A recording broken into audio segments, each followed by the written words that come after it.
El Congreso de la República representa la opinión pluralista de la nación. Todas las sangres, credos, ideologías, profesiones y oficios están representados por el voto democrático en la proporción que la ciudadanía ha decidido para los próximos 5 años. Los congresistas han sido elegidos para legislar, fiscalizar y representar nuestros intereses y aspiraciones, es decir, que el Parlamento es nuestro mediador ante el Estado. El trabajo del congresista es a tiempo completo, salvo su contribución a la formación de la juventud en la docencia universitaria. Los actos del congresista y del Congreso son públicos. Nuestro actual Parlamento está dividido de la siguiente manera: 73 congresistas de Fuerza Popular, 20 del Frente Amplio por la Justicia, Vida y Libertad, 18 de Peruanos por el Cambio, 9 de Alianza para el Progreso, 5 de Acción Popular y 5 del Partido Aprista Peruano. Más del 90% de estos parlamentarios legislará por primera vez. A continuación, conozcamos de cerca la historia detrás de los nuevos legisladores de nuestra República en Conoce tu Parlamento.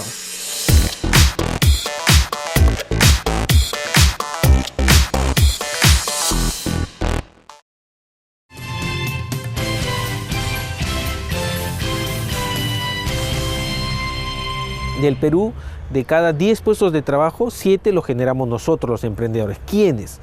La señora que vende tortas, los amigos, nuestros hermanos de Unicachi, de Caquetá, de Gamarra, que han salido de abajo también y han llegado a ser empresa, ¿no? Entonces, y de eso somos el gran volumen de la población económicamente activa. De los 17 millones de puestos de trabajo, aproximadamente 14.5 los generamos nosotros. Entonces, quiero trabajar para generarle oportunidades a los emprendedores. El próximo Congreso de la República tendrá más caras nuevas que conocidas. Uno de los nuevos parlamentarios es Edwin Vergara Pinto, de Fuerza Popular. Yo nací en Abancay, en Apurima, y vine a los 17 años a Lima. Y cuando llegué a Lima, vivía en un barrio que se llama Planeta. Planeta queda a 6 cuadras de Cárcamo, por la línea del tren. Y ahí la gran mayoría de mis vecinos son recicladores. Y así que conjuntamente con mi hermano empezamos a trabajar como recicladores también, porque el barrio en sí son recicladores, y emprendimos una compañía, que es una compañía de reciclaje ahora, la más grande del Perú, hoy por hoy la más grande del Perú. Trabajamos durísimo y luego de 17 años tenemos oficinas, inclusive agencias comerciales fuera del país. Hemos exportado material a Estados Unidos, a China. Edu cuenta con mucho orgullo mientras recorremos la que hoy es una de sus fábricas, que para solventar sus estudios tuvo que trabajar como muchos otros de su barrio en la Avenida Argentina como reciclador. Yo estudié Ingeniería Mecánica en la Universidad Nacional del Callao, pero me preparé para este momento porque luego hice la maestría en la Universidad del Pacífico y hice una pasantía en INCAE, la escuela de negocios más importante de Latinoamérica, con sede en Costa Rica, y ahora congresista de la República. Con 37 años, uno de los 73 parlamentarios que representará la principal fuerza opositora del gobierno de Pedro Pablo Kuczynski, dice que sabe lo que cuesta progresar en el país y dentro de unos días ocupará una curul en el Congreso de la República. Tenemos 4 plantas, en el Callao, en Lima, en la Avenida Venezuela, en Puente Piedra y en San Juan del Lurigancho. La planta de San Juan del Lurigancho hace casi 2 años se incendió, fue un incendio que duró cerca de 6 días, porque el papel se sigue prendiendo. Ese fue un momento doloroso, se perdió muchos recursos, gracias a Dios no hubo pérdidas humanas, y fue doloroso, ¿no? Pues como todos te caes en el camino, pero como tú bien has visto, la planta de San Juan del Lurigancho es una planta que tiene todos los sistemas de seguridad ahora. Generamos puestos de trabajo en San Juan del Lurigancho y queremos seguir apostando por San Juan del Lurigancho. Hijo de padres provincianos, Edu Vergara no se olvida de sus raíces y cuando tiene tiempo regresa a su tierra natal, Abancay, para ver a sus padres, quienes ahora lo verán a él legislando y fiscalizando en uno de los poderes del Estado. De hecho, Abancay no tiene un congresista hace 20 años. Yo soy después de 20 años pero electo por Lima, ¿no? Orgulloso, de hecho, siempre participo con algunas llamadas telefónicas a Abancay, Yo no he perdido el lazo con Abancay, mi mamá, mis papás viven todavía en Apurímac. Entonces trato de siempre hablar, siempre conversar. De hecho, yo tengo un compromiso con algunas autoridades, con todas las autoridades en Apurímac, de que puedan visitar, que me puedan visitar al Congreso, que me puedan invitar para poder hacer una agenda de cómo poder sacar adelante Apurímac. De hecho, hay muchos congresistas de Apurímac, de otras bancadas, y estamos participando en hacer una gran unidad para poner a Apurímac en vitrina y que se pueda dar a conocer muchos atractivos de Apurímac y de Abancay, ¿no? Cuando mi mamá enfermera trabajaba con unas alemanas, ¿no? Y mi mamá nos daba quinoa y nos daba tarwi, que le llaman chocho acá, no sé si has probado alguna vez. Entonces, de niño me daba interdiario, o sea, era muy frecuente la comida o el tarwi o la quinoa, y yo odiaba la quinoa. Entonces, en un viaje, cuando estaba haciendo un viaje a Centroamérica, me junté nos sentamos, tuve la suerte de sentarme con un chef español, y le pregunto, ¿no? Como la primera pregunta, hoy él había venido a Perú a investigar la comida, y le pregunté si le gustaba el ceviche, y me dijo que no. Y era pues un insulto, ¿no? O sea, oye, ¿cómo no te puede gustar el ceviche, no? Y él me dice, y algo de razón tiene, ¿no? Y me dice que él podría haber hecho un ceviche con pechuga de pollo porque el limón vencía el sabor del pescado. Entonces le digo, entonces, ¿qué has estado haciendo tanto tiempo en Perú? Y él me dice, ¿sabes cuál es el alimento del futuro? La quinoa. Y hay hay varias cantidades de quinoa. Hay la quinoa blanca, la quinoa negra, y hay una quinoa media roja también. Entonces ahí me di cuenta que mi mamá era una genio, porque sabía que este era el alimento del futuro y valía poco. Bueno, ahora el medio kilo vale 12.50, ¿no? Entonces es carísimo, ¿no? Pero la quinoa es el alimento del futuro. Y falta el chocho, ¿no? O el tarwi todavía. Yo creo que es un alimento del futuro también, que no lo damos a conocer, porque es un alimento de la sierra. Además de la política, el nuevo parlamentario nos cuenta que le gusta el deporte y que practicó el tenis, el fútbol y el básquet durante su niñez y adolescencia, e incluso ahora lo practica los sábados con sus amigos. La gente lo saluda y le pide obras. Eso le recuerda lo mucho que hay que hacer por el Perú. Yo jugué fútbol en el colegio, futbítol, y estuve en la selección de básquet de mi colegio, y en mi promoción, el colegio Miguel Grau de Abancay, participamos en el Nacional de Básquet y quedamos cuarto lugar, que fue con sede en Tacna. Entonces ese fue un logro, porque una ciudad tan pequeña como Abancay, que su equipo haber quedado cuarto puesto es un logro, ¿no? De hecho, me gusta el deporte, yo sigo jugando fútbol, aprendí a los 25 años más o menos a jugar tenis, así que a veces trato de jugar. Electo con el apoyo de 49.922 personas que le dieron su respaldo, la mayoría de pobladores del distrito de San Juan de Lurigancho, donde queda una de sus fábricas, Edu les dice que no defraudará en su tarea como legislador durante los próximos 5 años. Cada vez que me preguntan cómo es el Perú, porque he tenido oportunidad de viajar a muchas partes del mundo, y el San Juan de Lurigancho representa representa a los peruanos, la raza peruana, la raza pujante, las mamitas emprendedoras que salen adelante cargando a sus hijos.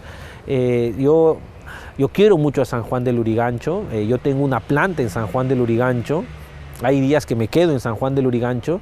Yo tengo un compromiso con San Juan de Lurigancho de trabajar, y ahora tengo el compromiso de ver a San Juan de Lurigancho como provincia. Ya instalado en el Congreso, Edu espera velar por los emprendedores, por las personas pujantes que día a día salen adelante. Quiero trabajar para generarle oportunidades a los emprendedores. De hecho, una de mis primeras iniciativas de ley va a ser crear la Defensoría de las MIPES, una defensoría que los asesore y los capacite y los asesore contra los malos funcionarios municipales, de la SUNAT, del Ministerio de Trabajo, porque los emprendedores tenemos algunas deficiencias. ¿Cuáles son? Que no contamos con grandes estudios contables, no tenemos grandes estudios de abogados o grandes ingenieros o arquitectos que nos asesoren. Entonces es ahí donde el Estado debe cumplir su función de promotor. El orgullo de la familia Vergara Pinto es una muestra que con deseos de superación y sacrificio todo es posible. Para aquellos jóvenes que tengan metas, sueños y desean salir adelante, Edu les dice lo siguiente. que perseveren, que sus sueños sean grandes, que no sea un sueño de solamente ingresar, que sean el mejor ingeniero, el mejor arquitecto, que hagan maestrías, que hagan doctorados.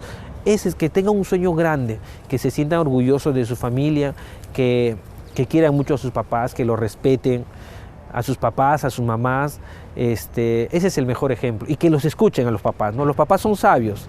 No creo que haya un papá o una mamá que quiera algo malo para ti. Sé que a veces no entendemos los que nos quieren decir, como por ejemplo en mi caso, en el momento que me daba quinoa, que yo odiaba la quinoa, ahora me encanta, pero son sabios. No hay nadie más que nos quiera que nuestra propia familia.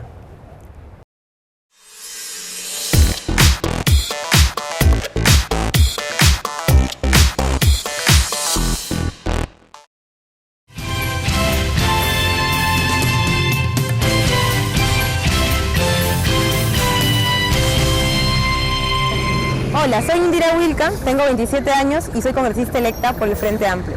Indira es parte de esos 130 congresistas que fueron electos democráticamente el pasado 10 de abril en el marco de las elecciones generales 2016. Es joven pero no inexperta. Desde su adolescencia siempre buscó conocer más sobre la realidad nacional. Sufrió la dictadura de los 90, perdió un ser querido, vio cómo su madre luchó por los derechos de su familia. Todos estos hechos hicieron que viviese con intensidad su niñez y juventud. Es por ello que hoy busca luchar por reivindicar los derechos de quienes más lo necesitan. Le ha tocado vivir en La Lima fuera de los lujos. Nació en el Hospital Almenara, ubicado en La Victoria, pero vivió en Los Olivos. Bueno, mi niñez fue una niñez muy, por un lado atípica tal vez, ¿no? Por los hechos que ocurrieron con mi familia, con mi papá. Pero al mismo tiempo mi mamá trató de hacer que fuera una niñez normal, como la de cualquier pequeño, ¿no? Pequeña. Crecí con mi hermano mayor, fuimos muy unidos. Crecí también viendo a mi mamá luchar por el caso de mi papá y creo que también acompañar a otras personas que durante la época del fujimorismo fueron víctimas también de persecución y de atentados contra sus derechos humanos. Así que fue una niñez que por un lado fue muy tranquila en el ámbito familiar, pero también muy intensa en relación a lo que estaba viviendo el país, ¿no? Muy informada. Hija de Marta Flores, estudiante de periodismo en sus inicios, y de Pedro Wilca, secretario general de la Confederación General de Trabajadores del Perú entre 1990 y 1992, la información sobre la coyuntura nacional fue un tema de conversación durante los momentos de familia, incluso con sus 5 hermanos, siendo ella la menor. Bueno, yo recuerdo a mi papá de diversas maneras, ¿no? Por lo que yo recuerdo, por lo que me cuenta mi mamá, mis hermanos, pero también la gente que trabajó con él muy de cerca, ¿no? Los trabajadores de diversos sindicatos, de diversos espacios, la gente que hacía política con él. Y algo en lo que todos coinciden, o la mayoría coincide, es que aparte de ser una persona muy entregada a su labor sindical y política, era también una persona muy humana, una persona muy amable, muy alegre, alguien que le gustaba siempre incorporar a su espacio de confianza a gente que tal vez no era muy cercana al inicio, ¿no? Que iba conociendo en el camino y que luego se volvían muy cercanos, incluso como una familia extendida, ¿no? Y eso es algo que yo siempre vi en mi casa, ¿no? Mucha gente que venía a pedirle consejos, que venía a pedirle ayuda, que venía a contarle sus problemas, ¿no? Entonces creo que se volvió un referente para muchísimas personas más allá de lo sindical, más allá de lo político, digamos, en términos más formales, ¿no? Sino que una persona que infundía mucho aprecio, una persona que sabía dialogar, que sabía plantear de forma muy clara sus principios y sus ideas, pero al mismo tiempo era una persona que sabía escuchar mucho. Tras ser designado como secretario general de la CGTP, Pedro Wilca se convirtió en uno de los líderes sindicales más importantes del Perú entre 1990 y 1992, año de su fallecimiento. Don Pedro Wilca fue ajusticiado por el Grupo Colina, un comando paramilitar que existió hasta inicios de la década de los 90. Indira tenía 4 años cuando vio a su padre partir. Mira, yo tomo conciencia de esto inmediatamente porque esto ocurre en mi casa, entonces toda mi familia estaba presente en ese momento, no todos fuimos testigos del hecho, pero todos estábamos ahí, entonces era inevitable no saberlo, ¿no? Digamos, ya posteriormente fuimos haciéndonos los hijos más pequeños más conscientes de lo que había pasado, que de alguna manera lo que nos había pasado a nosotros como familia no era algo aislado, que era algo que estaba ocurriendo en el país. Desde ese momento, su niñez cambió. Su madre se convirtió en el pilar de su hogar para poder sacar a sus hermanos adelante, y en paralelo, luchó para que se investigara la muerte de su esposo. Marta Flores se topó con la desidia del Estado, quienes indicaban a Sendero Luminoso como autores del ataque. Pese a ello, nunca dejó que este hecho se dejara de investigar. Indira recuerda que veía los diarios y veía los noticieros y dominicales junto a su familia. En el colegio, aprendía sobre la realidad que le tocó vivir de la mano de sus maestros, miembros del Sindicato Unitario de Trabajadores en la Educación del Perú. Había cosas de la realidad que definitivamente no te ocultaban, ¿no? Te lo decían, ¿no? Y claro, a veces como adolescente no necesariamente le prestas toda la importancia, pero te va marcando, aunque no lo quieras, ¿no? Y luego otros sucesos más de la coyuntura general que a mí en particular, probablemente como te digo, no a todos los jóvenes de mi edad ni a otros chicos, pero a mí sí me fueron marcando, ¿no? Y había mucha gente de mi espacio, ¿no? Estaba pendiente de cada movimiento que daba el gobierno. Por ese entonces, dirigido por Alberto Fujimori, como muchos peruanos, estaba a la espera de la respuesta del gobierno fujimontesinista ante las constantes denuncias por corrupción, violación a los derechos humanos o lavado de activos. Ya en mi casa había como mucha preocupación, siempre prendíamos la televisión para ver qué nueva noticia salía en la prensa en relación a las cosas que hacía Fujimori de forma oculta. Estuvimos muy atentos al tema de los Vladivideos, me acuerdo, con mi hermano menor. Y cuando ocurre la renuncia de Fujimori, yo lo recuerdo muy bien porque estábamos en mi casa con mi hermano solos y nos sorprendimos mucho de que estuviera ocurriendo. Años más tarde, un 3 de marzo del 2005, el caso Wilka Texe versus Perú, que se encontraba en la Corte Interamericana de Derechos Humanos, llegó a su fin. Tras la incesante lucha de Marta Flores por sus hijos, el Estado tuvo que reconocer el agravio contra Pedro Wilka. Mi mamá se encarga por todos los medios de que se investigue, porque incluso había una gran desidia, no se quería investigar, simplemente se decía, bueno, esto es Sendero Luminoso y punto, no investiguemos más, porque es clarísimo que ese tipo de actos así, de asesinatos los hace Sendero Luminoso y no hay nada más que decir, ¿no? Entonces, obviamente, si tú ves que ha sido asesinado un líder sindical importante, probablemente el más importante de su época, y no lo investigas, es porque hay algo detrás, ¿no? Y había así detrás del gobierno toda la intención de no investigar el asunto, sino de cerrarlo.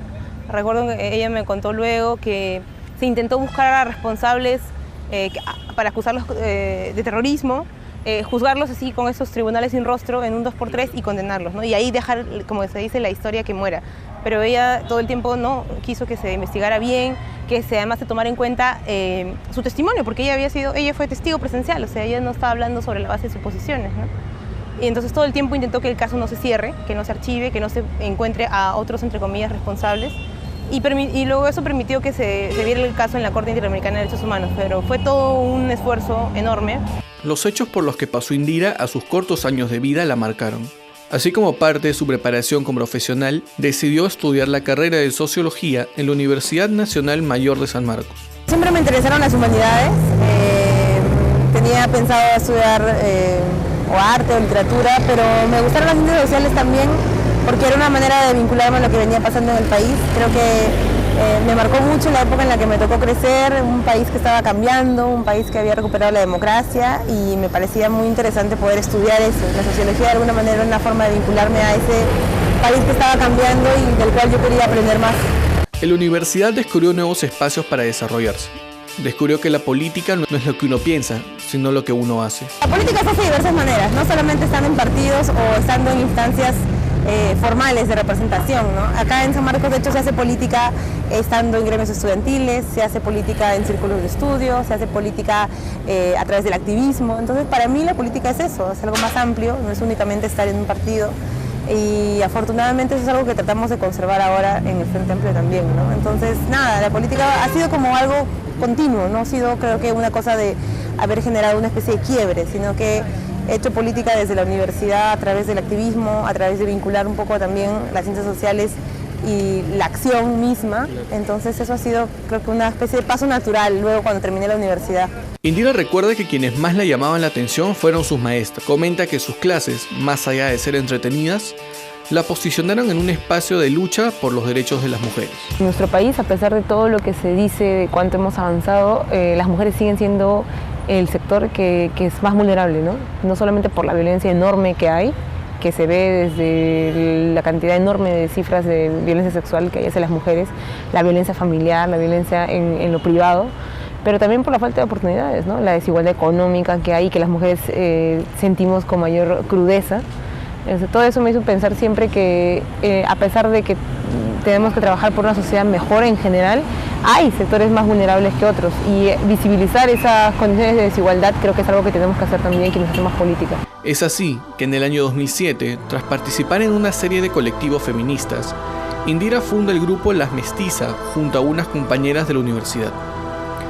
Este conjunto publicó una revista con el mismo nombre, el cual tuvo 2 números. Su finalidad fue generar conciencia en sus lectores sobre la realidad de las mujeres en nuestro país. Y la revista no es únicamente un espacio de reflexión, sino un espacio en el que además de alguna manera plasmamos las cosas que hacíamos en conversatorios o en actividades en la calle, y que convocaba además a muchas otras mujeres que no necesariamente eran de la colectiva, pero que aportaban desde su trabajo particular. Por ejemplo, nos parecía muy rico contactar a mujeres que trabajaban a partir del arte, pero poniendo en el centro justamente el protagonismo de la mujer. O sea, cómo también en otros campos de la vida, el protagonismo de las mujeres suele ser invisibilizado, ¿no? En la historia usualmente uno recibe como conocimiento solamente protagonismos de hombres.